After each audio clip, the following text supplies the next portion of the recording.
ఏసే వచ్చినట్టున్నాడు, వెళ్ళి చూస్తా.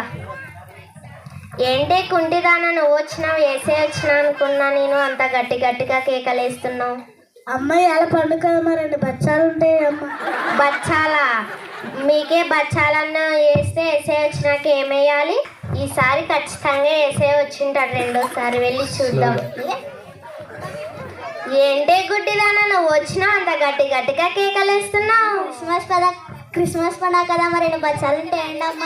బచ్చాలన్నీ మీకే వేస్తే ఏసే వచ్చినాక ఏమేయాలి? ప్లీజ్ అమ్మ 2 బచ్చాలు వేయండి అమ్మ. 2 బచ్చాలు కదా, కింద పూర్ణం కూడా వేయను పో. 3వసారి ఖచ్చితంగా వచ్చిటాడు ఏసయ్య. కోడల్లాడ రెడీనా? వెళ్ళి చూస్తే ఏసే వచ్చింటాడు. ఏంటమ్మా నువ్వు వచ్చినావు?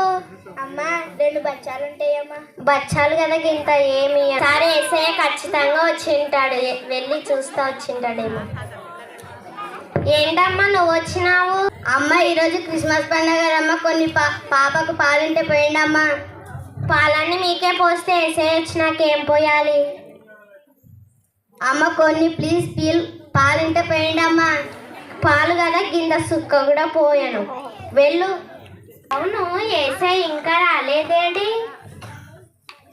వెళ్తా, సార్ని అడిగి కనుక్కుంటా. సార్, మా ఇంటికి ఏసై ఎందుకు రాలేదు? ఏసైని పిలిచావు కానీ మన ఏసై కంటే ముందు ఇలాంటి వారికి సహాయం చేస్తేనే, ఇలాంటి వారికి అన్ని రకములుగా మనము వారిని ఆదుకుంటేనే ఏసయ్య మన ఇంటికి వస్తారు.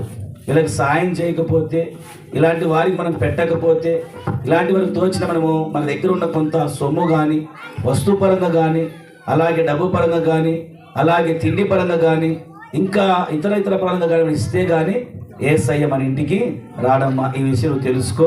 కనుక ఇప్పటి నుంచి ఏసయ్యకు పేరు మీద కానీ లేక ఇతరుల పరంగా కానీ నేను వచ్చి ఎవరైనా సరే వచ్చి సహాయం అడిగితే నువ్వు తప్పక వారికి సహాయం చేయి.